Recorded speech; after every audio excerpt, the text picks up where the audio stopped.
if it wasn't for the fact that I'm here giving talks and speaking to people, it probably would have been finished, like the Coretime Chain before Kusama would have been finished by now. This podcast is slowing down Coretime? Yeah, so I mean, Jay is ruining the ecosystem. The launch team wishes you good luck and Godspeed.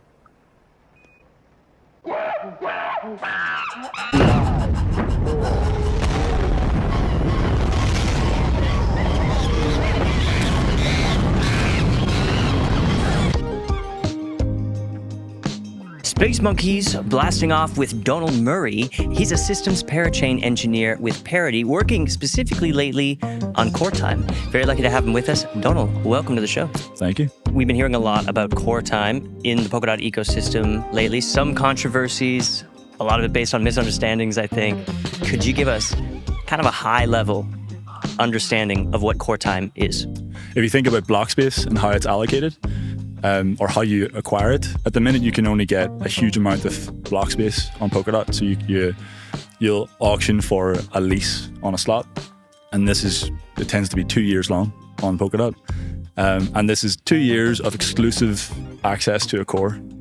Obviously, that's a lot of blocks. We're talking 10 million blocks at 6-second block times. So that's one way of using it, and there's no necessity for it to be that way. And so the aim of Agile Coretime is to introduce more flexibility and acknowledge that there are different requirements for how people use the Polkadot ubiquitous computer as we're now thinking about it. So it's kind of a shift in how you think about what Polkadot's actually offering, which is high quality block space. So let's just break down a few ideas there. Block space, this is not just something that exists in Polkadot. Any blockchain has block space. We're talking about the space where you can fit data into a block, right? Yeah. And then what do you mean when we say cores?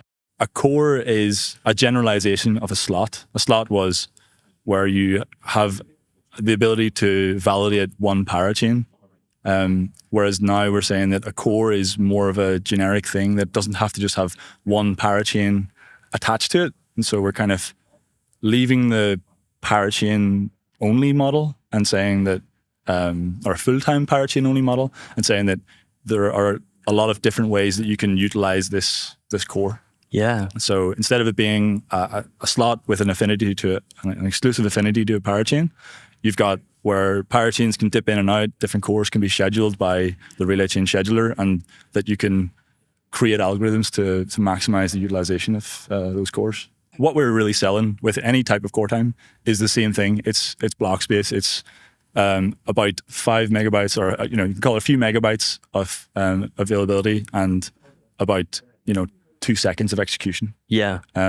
Thinking about it in terms of cores is drawing the analogy with a classical server or a computer. Sure. And I mean the point that Gavin makes when he talks about it is that Polkadot, and rightly so, is that Polkadot is a supercomputer, a global distributed supercomputer. So the Polkadot ubiquitous computer. Yeah. So if you think about that in terms of cores, then you can draw a one-to-one analogy with the cores of a CPU on a computer, or the cores available for a supercomputer. Incredible. So when they put you on this project, how did they describe it to you?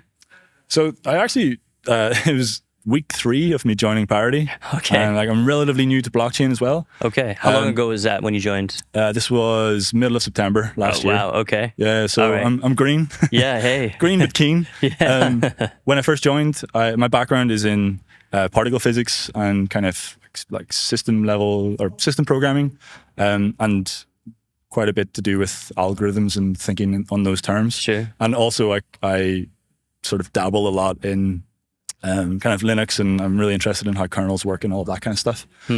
So when I heard about Coretime, it was just in a kind of a chance encounter, just talking about it at one of the retreats. So there was a Parity retreat 2 weeks after I started. Oh, wow. Yeah. And I was just talking to Joe Petrosky about it, and I was like, wow, that's really interesting. Like, it's kind of a solved problem. Well, not a solved problem, but scheduling is a problem that has solutions. Yeah. But then adapting those solutions to fit blockchain and the specific requirements and the underlying mechanisms is a really interesting problem, because it's trying to shift from having continuous execution to this blocked model. And so I was immediately asking him questions, thinking about things, and because it was a level of abstraction, it kind of abstracts away a lot of the blockchain specific stuff. So sure.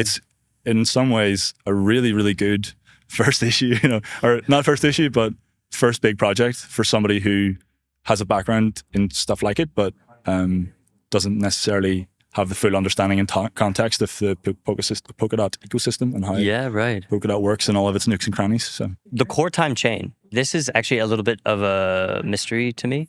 Is there a new system chain that's going to handle all this? And this is where the brokerage pallet, broker pallet. And that's upon that, these two marketplaces so far are going to be built. They're built on interpreting or displaying the logic of the broker pallet. Is this right? Yeah, more or less. So the broker pallet is a really interesting palette because it has this ticking mechanism that sort of keeps things going.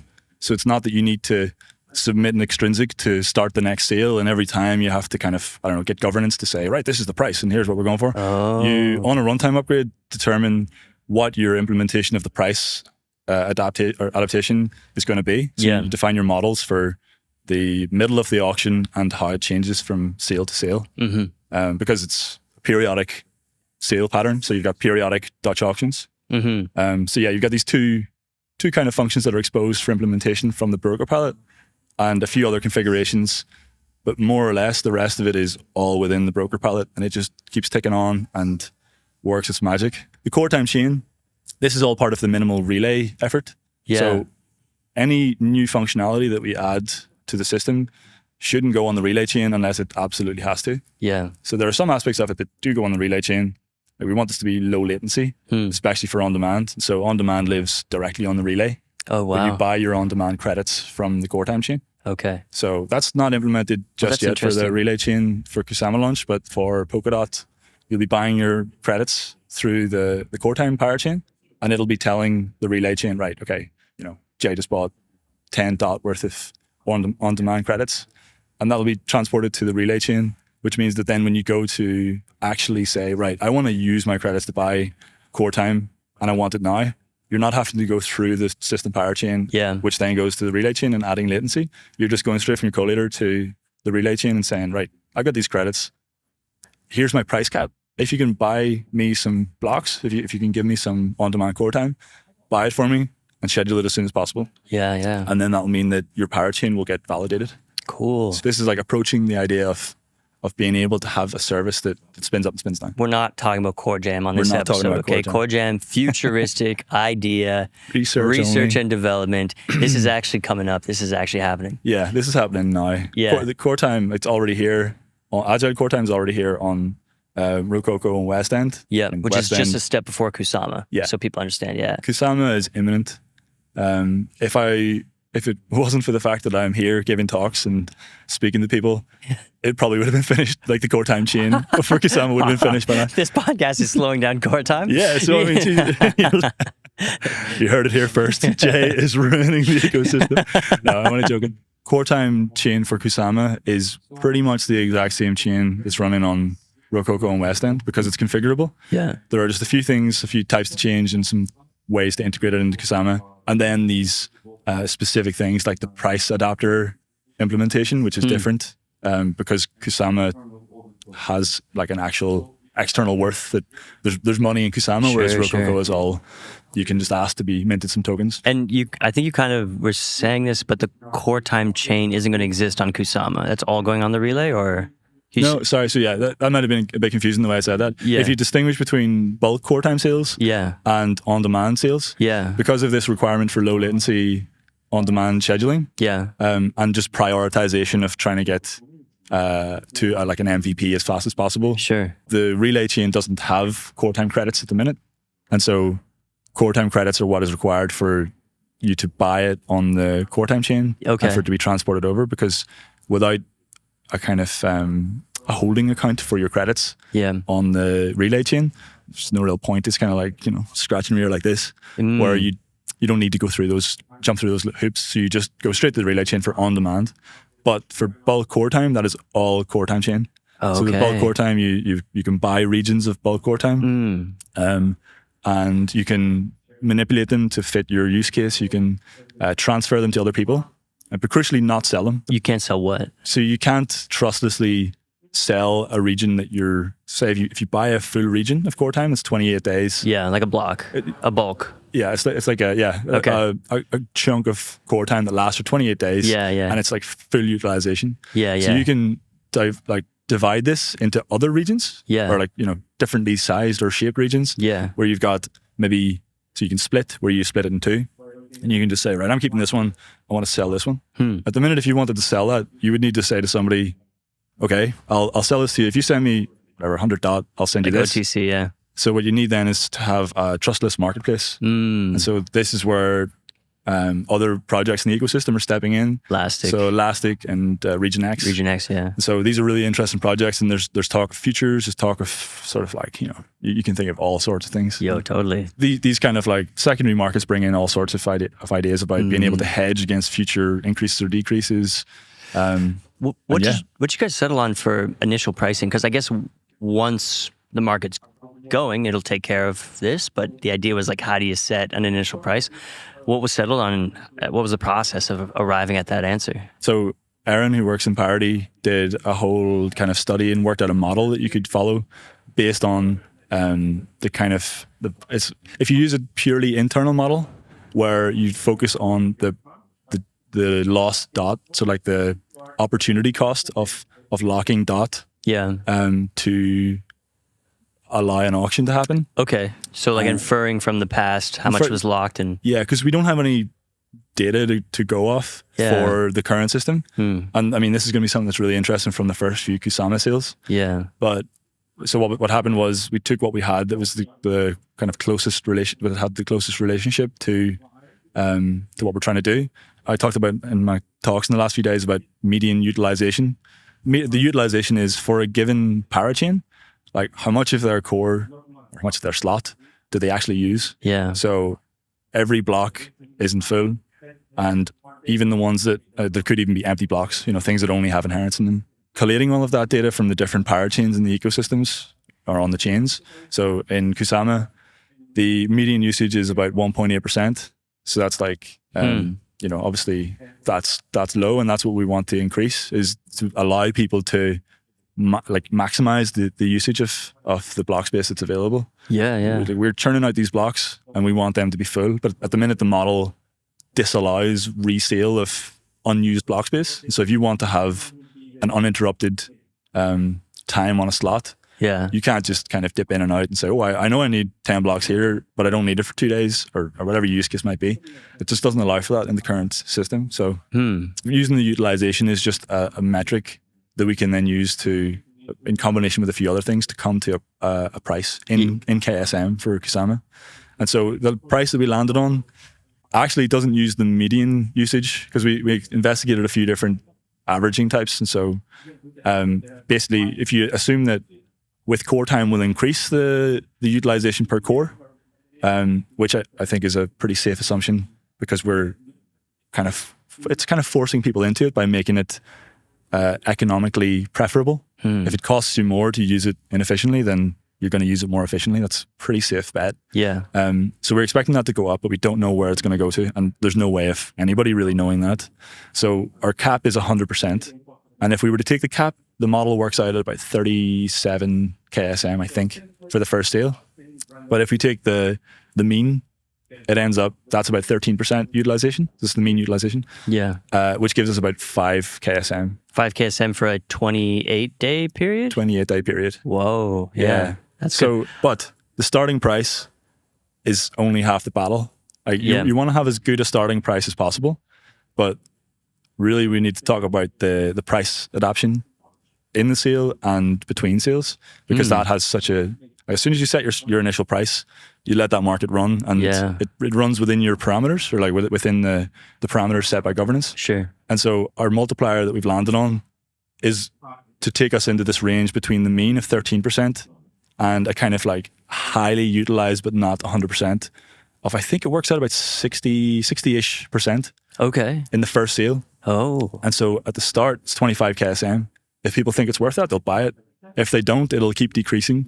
And if at the end of the sale there's any cores left, the next sale will be 5 KSM. But if you sell out at some point in the lead-in period, at 17 or 10. Or... Yeah, exactly. So if somebody buys it at 25, somebody buys it at 20, and somebody buys it at 15, the next sale your 15 is your base price. And do you inflate that again? So that's what is going to come to you in the price adapter. So when a sale finishes, you just see like, okay, you have the inputs are the number of cores you had, your limit, the number of cores you sold, and then the number of cores that you wanted to sell.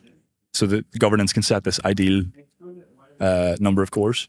That's fascinating. And does the price drop over time, or does it drop over number of sales? So yeah, the price drops depending on the sales, and this is something that is like this is the thing that we're proposing, but it's really interesting. It'd be really interesting to see how it develops in Kusama and to get some feedback for Polkadot. So this is something I've got like my. I'd love to see somebody else like project. propose an alternate. That'd be great. Idea. That would be great. Yeah. Okay. Well, I would we'll love see for if that somebody happens. who knows more about economics than me to say, Of course. that's crazy, that's stupid. Because I mean, we aren't going for anything insane here. We are proposing conservative limits. So I think any argument that is made will be made for more volatility rather than less.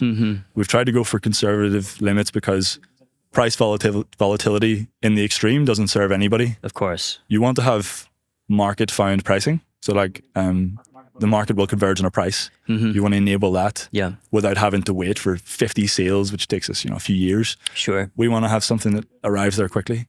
But by tuning it through the lead-in price, you're changing it. The next sale will depend on what somebody actually paid. Yeah. Whereas if you tune it, if you like start with a low lead-in price but a high price adapter factor, then somebody paid like whatever. If somebody pays 25 KSM and that sells out the sale, but then you say, right, okay, we sold out of cores, so now let's triple the price for the next sale. Then you get up to 75 KSM and nobody's paid that, and nobody's paid anything close to it. Yeah. And so sure. So then you get maybe a big spike, and maybe that's the right price. But if you get a huge spike and then you multiply by the lean-in again, then you get this like potentially quite large number, which will mean that people will say, that's too much. And even the base price might be too much. So there could be an undersale, which will drop the price by a lot. And you'll get these big fluctuations, which then slowly converge to an equilibrium point, which you would assume is the market price. That's interesting. So by setting conservative limits, you flatten this curve and you arrive at the equilibrium point more quickly. Is the idea. Yeah, gotcha. Well, how long are we going to test this idea on Kusama before we move it over to Polkadot? That's a difficult one to answer. If you ask, do you have varying opinions? Probably. Yeah, you've got varying opinions.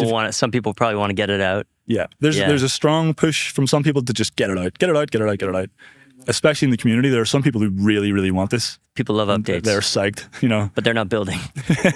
No, there are some people who are building who are saying this is the thing that will bring them in, or the thing they're depending on for their system to work the way they want it to. Oh yeah, okay. Whereas there are other people who are saying, I'm not comfortable with this change. I'm pretty happy with how things were. Yeah. Got a really good established name in the ecosystem. I'm confident I can always get people to back me in crowd loans to be able to win auctions. Sure. And it's a paradigm shift.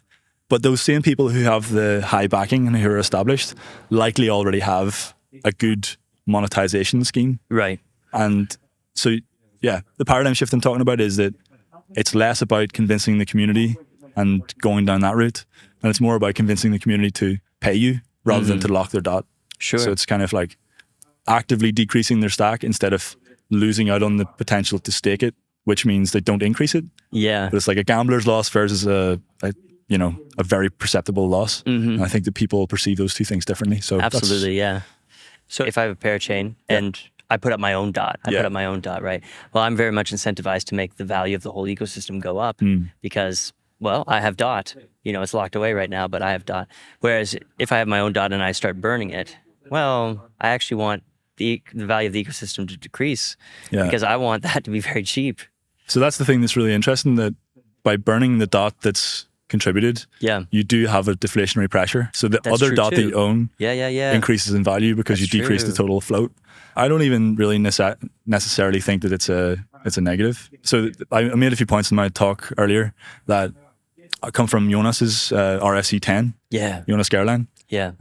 Sorry if I mangled your name. Friend of the show. So he was proposing that he was making a case that it should be burnt. And it was, when I first saw it, I thought, what? But when you read it, as soon as you start reading it, you think, that makes so much sense. And you don't even need to read it twice to think that's a good idea and fully behind it. It's the main point is that you don't want to introduce a volatile income to the treasury, because having a stable, predictable income to the treasury through transactions, transaction fees, through the large number of them, you can predict how that's going to proceed, and it's relatively, stable. Whereas a primary market that is selling something with a model that is defined and designed to be more volatile, so that you can find the correct market price. If you have that flowing in the treasury, and one month you get $1 billion, the next month you get 10, it destabilizes the treasury income. Right. And so that's a negative. And when you decide then that that's a negative, and make a kind of a thought experiment of like, right, what would happen if we did burn the dot? What would be the other effects? And the other effects are that when you burn the dot, it adds this deflationary pressure that I was talking about. Right. And the only other deflationary pressure that we have in Polkadot is burning underspends in the treasury. Like if you don't spend enough money, it's just burnt. But there's no other deflationary pressure. And we have inflationary pressure. And so it's good to have something else to balance the inflation. And the third point is that this should be seen by parachains as being an absolute cost. And if somebody is getting money from the treasury, if somebody's applying for treasury funding, and they start to think, wait, if I pay for Coretime and that goes into the treasury, that's going to be paid back to me in some way. And so they'll start discounting in their mind what they're paying for Coretime. Sure. And you end up with like another order of, another kind of another level to the game theory. Which, so that's kind of that's what the burn it all approach tries to argue. And it's been accepted. So let's talk about timelines here with Kusama. Have the last auctions been scheduled? Yes. So there have been auctions that are scheduled, and the ones that are actually already going to happen. Yeah. Can't say about numbers because there are so many uncertainties in timelines inherently in a decentralized ecosystem. So when the PR is finished on the runtimes repository, the fellowship runtimes, that needs to be approved, and then that needs to be merged, and then the runtime upgrade needs to be scheduled, which is a referendum. Okay. And so that can take time. Yeah. But what we can say is that the aim is that we will time the release to coincide with a change in lease period. Okay. So that we're not kind of we're not just killing an auction mid-auction or something like that. Sure. Anybody who wins an auction and gets a lease and assigns their parachain to that lease should get Coretime from that. Okay. Because we are migrating all of the leases. Even if the whole batch doesn't finish? Well, yeah, so that actually, what I meant to say previously was that there are going to be some auctions that are cancelled. Yeah, okay. So that's good news because it's coming sooner. Yeah. But there have been people who have been saying, well, hold on a second, why are you cancelling these auctions? And it suits some people and it doesn't suit others. Right. And I think it depends on their approach. And I think that, both people are right to have their doubts. And, I'd be curious about people who are fully convinced either way. It's a complete different scheme. But there are real benefits as well as potential risks. And the benefits and risks are purely monetary. And so the risk is if you don't get a slot in an auction, then you might end up paying more for Coretime than you would have if you'd got a big community backing and didn't have a large amount of skin in the game that you lost staking rewards for. But really the reward or the upside to switching to Coretime is that we're starting off really cheaply. Yeah. I don't think there's anybody who's going to think that these starting prices are too high.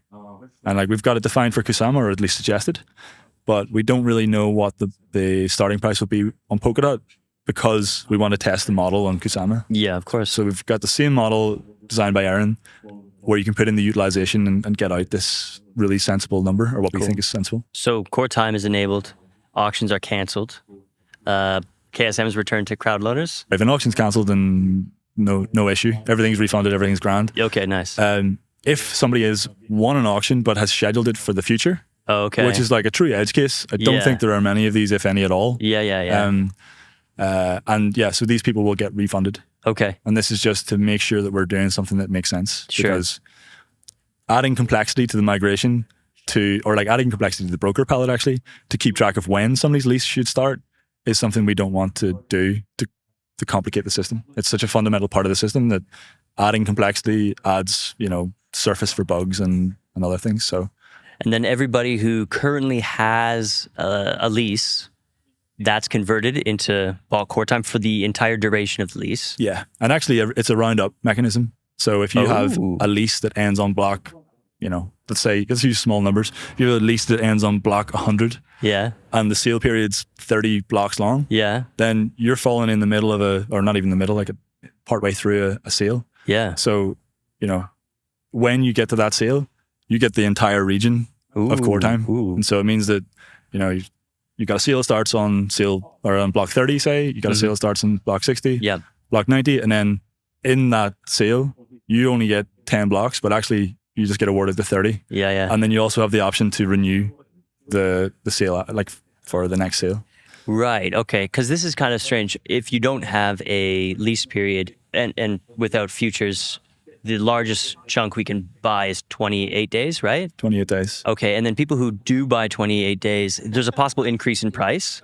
But what would you say? What do they call it? Like rent control? Yeah. There's like rent control. It can only go up by a few percent or something like this. Is this right? And this is a cap as well. Okay. So it gives you pricing predictions for your maximum that you'll pay. Yeah. And you can renew indefinitely with the current system. Right. So if you're buying bulk core time today, you could be laughing in 20 years. Exactly. Yeah. So I think that if you're really laughing, it's likely that that's a mistake in the implementation and would be potentially fixed. But I mean, maybe that's not worth pointing out, but it's, anybody who reads into this will think, right, I want to buy bulk core. And if I'm going to really use the bulk core, like there are some projects, although the mean utilization is 13%, some of them really use it and they'll be looking for elastic scaling to increase their usage. Sure. So they're going to want they're going to want bulk core time that they're planning to renew indefinitely. Yeah. And for them, the renewal cap, which we're thinking about 3%, around that figure, for Kusama, which means it's about 47% annually.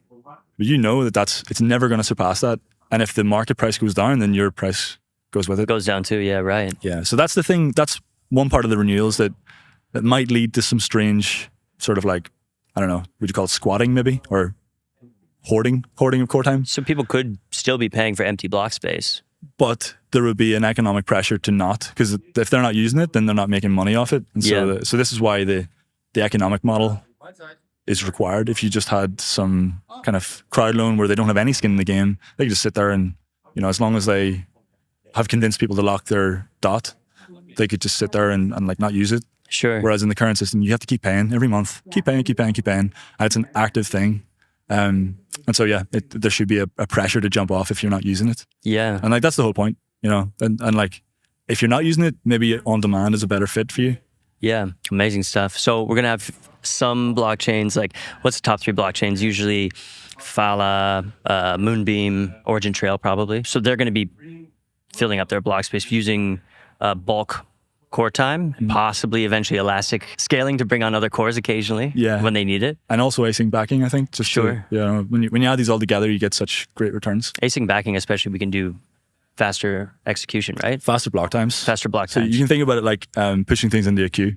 The relay chain is saying, I'm validating a block now, or at this point in time, and you've got to get your block there in time, or else, damn, I've missed it. Let's go for the next one. Async backing, as soon as you finish building your block, you just send it out. You keep pumping them in the queue, and with the understanding that they'll be processed when the relay chain kind of gets a chance. So if it arrives after the block has passed, you don't need to make a new block, or you don't need to resubmit. It just hangs around and waits to be processed. So what's the next big thing for you? I think, so what I would like to work on, I've got a few things that I want to iterate on for the Coretime chain. And I've got a few things to discuss that I think there'll be a couple of RFCs coming out of the Coretime launch, and trying to perfect things for Polkadot, and even the next iteration, which won't be a huge iteration, but changing the pricing and economics of how it works, tweaking them slightly, and even kind of abstracting things out of the broker palette so that we can do things. This isn't something that I don't know if anybody buys into, but I'd be really interested to see smoothing. So at the minute, your price in one sale depends only on the conditions of the prior sale, and obviously of the price, which then depends on previous sales, but you don't have any information about how many cores were sold in the previous sale. And so you can't do anything like, if no cores are sold multiple times in a row, you increase the downward pressure. So you get sort of like a an exponential that builds on the previous states of the last few sales. Yeah. I think with things like that, you can squeeze out volatility a little bit more and have more stable pricing. So this might be something that people don't want. Maybe volatility is good. You can make a lot of money off volatility if you're the right kind of, you've got the head for it. Sure. But people want stability as well, and it's finding that balance between, how much stability is a good thing and how much is it just going to encourage like suboptimal usage or suboptimal utilization of the block space that we have. Yeah. So it'll be interesting to explore a few of these things and make some predictions about how things will evolve, and then see, backtest it when we have some history, because we just don't know. We don't have history on this thing. I know. And we have some assumptions about people, and people are individuals. Right, yeah. People do crazy things. Yeah. So yeah, it'll be really interesting to see. Interesting stuff, and an exciting update to Polkadot that's actually coming soon. Is actually going to change the landscape of how projects interact with the relay chain and how they interact with each other, actually. Yeah. It's exciting stuff. We really appreciate you coming on and sharing the whole story with us. Not a problem. Thanks for being here, man. Thanks.